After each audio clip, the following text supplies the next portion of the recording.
Au sommaire de ce Hero News du Venom 3, on va parler également du tout nouveau héros qui va rejoindre le MCU. On va parler un petit peu de DC avec Joker 2, de Black Panther Wakanda Forever ou encore de Loki saison 2. Les amis, installez-vous confortablement et bienvenue dans ce tout nouveau récap de l'actu des héros, le Hero News. Vous connaissez le principe, je vais vous déblater un petit peu de toutes les dernières news héroïques qui sont sorties. On va en même temps théoriser, je vais vous donner mon avis, on va analyser tout ça. Et bien c'est parti.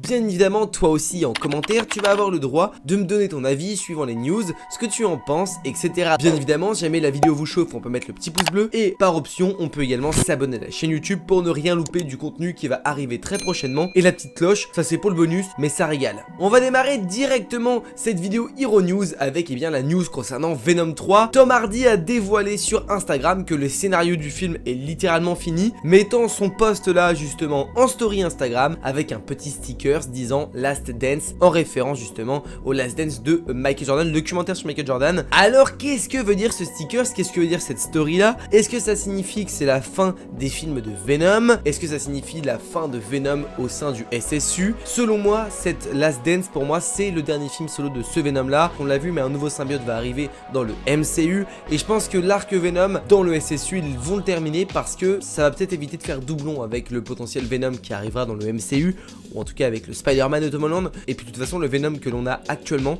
je ne suis pas sûr qu'on puisse vraiment en faire un petit peu ce qu'on veut vu le déroulement vers où on est allé. Pour moi vraiment le côté méchant etc, on ne l'aura pas, donc tant qu'à faire on l'esquive et on fonce sur un nouveau personnage, sur des nouveautés, sur des nouvelles choses, peut-être anti-Venom, peut-être des choses comme ça. Dans Venom 3, en tout cas ce qui est sûr c'est que le scénario est terminé.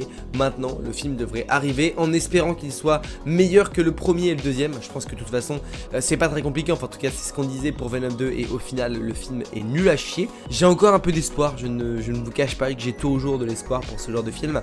L'espoir fait vivre. Prochaine news, on va parler des Thunderbolts. Ça y est, ça a été officialisé. La fameuse équipe d'anti-héros aura droit enfin à son adaptation au sein du MCU. Film ou une série, pour le moment je crois qu'il n'y a pas vraiment de grosses indications. Je crois qu'on se dirigerait plus vers un film. Ce serait donc le Jack Schreiner qui se chargerait du projet. De toute façon on allait plus ou moins arriver à ça étant donné que finalement la plupart des personnages des Thunderbolts arrivent tout doucement. Je pense qu'on va être sur une team des Thunderbolts assez modifiée qui ressemblera pas forcément aux Thunderbolts des comics, avec pourquoi pas justement un petit US Agent et avec selon moi la comtesse Valentina en tant que big boss du projet, avec pourquoi pas le retour de Red Hulk, en tout cas l'arrivée de Red Hulk malgré que l'acteur soit décédé. Il y a eu des petites rumeurs disant que Red Hulk serait de la partie, donc c'est à voir, faut voir quel membre ferait partie de cette équipe, mais dans ce qui nous est teasé honnêtement, on peut peut-être se pencher sur tous les membres qui vont tourner autour de la comtesse Valentina, avec Elena Belova, avec US Agent, Red Hulk et j'en passe. Le film Thunderbolts personnellement moi ça me chauffe de ouf et dites-moi en commentaire d'ailleurs si vous ça vous chauffe aussi ou pas du tout, et c'est un film qui va potentiellement arriver je pense assez rapidement. À mon avis ça fait pas depuis 2 jours qu'ils bossent dessus, on va avoir l'arrivée petit à petit un petit peu de chaque membre des Thunderbolts à la façon un petit peu des Avengers dans la phase 1 et je pense que Thunderbolts pourrait être pourquoi pas le film clôturant cette phase 4. Comme on parle des Thunderbolts, on va parler d'un programme qui découle totalement de ce programme, en tout cas qui pourrait totalement découler de ce projet. On va parler du tout nouvel héros qui devrait voir le jour au sein du MCU. Marvel l'a officialisé, mais le personnage justement de Wonder Man fera son arrivée dans le MCU. C'est le réalisateur de Shang-Chi qui se chargera d'ailleurs de ce programme là. On sait pas encore si c'est un film ou une série, mais je pense qu'on pourrait partir potentiellement sur un film un petit peu à l'effigie de Shang-Chi. Mais alors pourquoi je dis qu'il y aura un lien avec Thunderbolts? Parce que Wonder Man à la base dans les comics, il devient un petit peu celui qu'il est actuellement à cause d'une petite torture de Zemo. Peut-être que Wonder Man arriverait après les Thunderbolts en rapport avec le passif pourquoi pas de Zemo, avec un Wonder Man qui en a subi les conséquences et qui devient justement le personnage que l'on connaît aujourd'hui, un personnage d'ailleurs très peu connu du grand public, mais pourquoi pas en parler un jour sur la chaîne. Mais en vrai Wonder Man, le projet de base c'est pas forcément le projet que j'attends le plus. En revanche moi je dis pourquoi pas découvrir ce genre de personnage là. On va maintenant décaler un petit peu du côté de chez DC avec la grande nouveauté et surtout la grande exclusivité. Joker aura bien son deuxième opus, Joker 2, qui s'intitulera Joker Folie à 2. Mais alors qu'est-ce que ça signifie? En vrai ça peut signifier pas mal de choses. Ça peut être un jeu de mots mots avec le fait que le Joker, bah, c'est le deuxième épisode qui arrive, ou alors ça peut être le fait aussi que quelqu'un va rejoindre le Joker, et qui de mieux pour rejoindre le Joker que Harley Quinn, sa plus grande admiratrice. On a eu la news que ce serait potentiellement Lady Gaga qui jouerait Harley Quinn au sein du film Joker Folie à deux. Alors je pense pas qu'elle ait une grande expérience d'actrice, elle a une expérience de scène etc, mais d'actrice j'en suis beaucoup moins sûr. Enfin en tout cas j'ai pas de film qui reviennent en tête la concernant. Alors elle a fait pas mal de sons pour pas mal de choses, mais en tout cas elle en tant qu'actrice je sais pas trop ce que ça donne. Ça peut donner quelque chose d'assez cool, en vrai c'est à voir. Le choix en tant qu'Harley Quinn par rapport à la folie de Lady Gaga etc, en vrai ça peut coller de ouf. Va falloir faire attention parce que le premier film est quand même un très beau film, va pas falloir trop se précipiter et pas faire quelque chose de mauvais. Il faut forcément que s'il faut un deuxième opus, dans ce cas là il faut qu'il soit meilleur que le premier. Et d'ailleurs autre info concernant le film pourrait être une comédie musicale. Alors ça vraiment je sais pas vraiment comment le prendre, je sais pas si c'est une bonne idée ou non. En vrai je me dis c'est à voir. Personnellement je suis pas grand fan des comédies musicales. Après je sais pas comment ils peuvent tourner le Joker et Harley Quinn en version comédie musicale. En vrai je sais pas, ça peut être quelque chose d'assez sympa et assez innovant sur le grand écran. Donc je me dis à voir, même si je suis un peu réticent sur la comédie musicale, je vous avoue, parce que c'est pas forcément le genre que j'aime.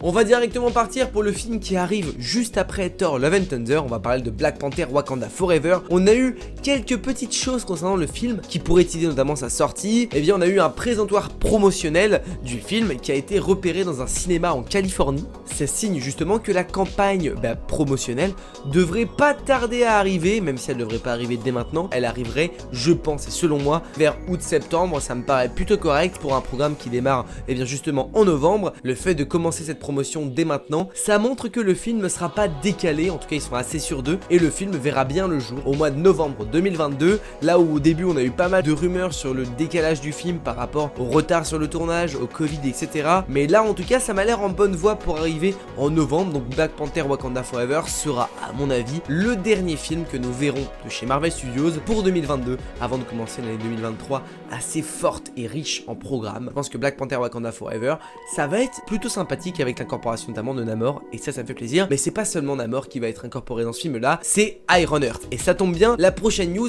concerne Ironheart. En termes de séries etc, on a pas mal de séries qui ont été teasées sans pour le moment avoir de grosses informations, mais Ironheart fait partie de ces séries là. Justement on a une petite info la concernant, et bien le tournage de la série Ironheart a débuté, ce qui voudrait dire qu'un petit peu la série devrait arriver, je pense selon moi, d'ici 2024 voire 2023, fin 2023. Je pense que ça paraît plutôt correct. Après c'est à voir comment on va se placer etc par rapport au prochain film. Elle aurait totalement sa place l'année prochaine, à voir comment ça avance, mais ça paraît être en tout cas sur de bonnes voies. On reste dans le côté série un petit peu chez Marvel et sur Disney+, parce que on a l'arrivée de Loki saison 2, Loki saison 2 qui a été justement bien teasé à la fin de Loki saison 1. Le tournage de la saison 2 a bien débuté, on devrait donc avoir je pense cette saison 2 de Loki, je dirais milieu de l'année prochaine. Je pense que ça me paraît être une date plutôt correcte, juste après les événements de Ant-Man Quantumania, sachant que Ant-Man de Quantumania va vraiment mettre les bases concernant le personnage de Kang. Donc je pense que là Loki saison 2 arriverait très bien, je dirais à peu près à la même période que l'année dernière avec Loki, en juin 2023. Ça me paraît plutôt pas mal, 2 ans après. Je pense que c'est plutôt correct, après avoir le déroulement juin, juillet, août, mais en tout cas je pense que ça sortira vraiment en 2023.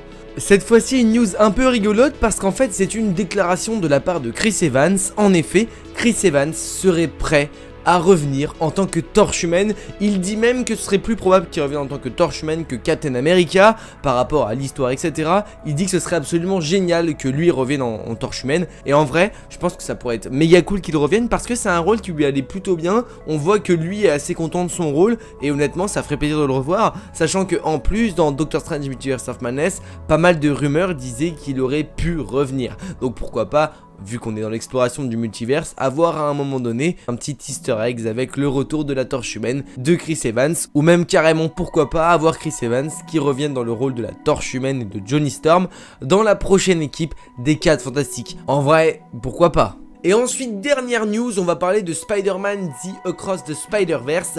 Une petite info concernant le film, on a eu la révélation d'un des méchants. Alors est-ce que ce sera le méchant ou un des méchants, ça on sait pas vraiment. Ce qui est sûr c'est qu'il fera partie du film. C'est Spot, ou la tâche en français. Spot c'est qui? En gros c'est un personnage assez cool en vrai, parce qu'il a la capacité justement d'ouvrir des portails interdimensionnels. C'est quelque chose qu'on n'a pas forcément l'habitude de voir, et je trouve que vraiment ça collerait plutôt bien au thème un petit peu qu'explore le Spider-Verse dans le dessin animé. C'est pas l'un des méchants les plus populaires de Spider-Man, mais en tout cas, je trouve que c'est quand même cool d'explorer des méchants un peu dans ce style-là. On sait qu'on aura Spider-Man 2099, qu'on aura Miles Morales qui sera de retour, Gwen Stacy, Spider-Gwen, tout ça. Donc en vrai, le Spot, pourquoi pas, même si je vous avoue que je pense que ça sera pas un gros méchant, mais plus un méchant de seconde zone. Ce serait trop cool qu'on ait peut-être l'arrivée de Morlun au sein de ce film-là, parce que qui dit Spider-Verse, le grand ennemi du Spider-Verse restera toujours Morlun. Et en vrai, peut-être qu'à un moment donné il va arriver, ce sera peut-être lui aussi qui fera le lien entre les dessins animés et les films, pourquoi pas à un certain moment. C'est assez rare que Sony fasse des bons films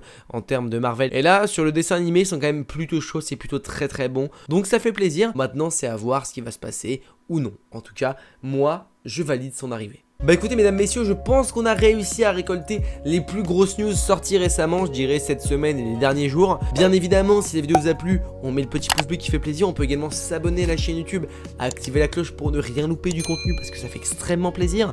On peut également bien évidemment mettre en commentaire ce que vous avez pensé de telle ou telle news, vos réactions à certaines news, pourquoi pas, ça fait plaisir. On se dit à très vite pour une prochaine vidéo. N'oubliez pas, mais de grands pouvoirs impliquent de grandes responsabilités. Je vous fais des bisous, ciao.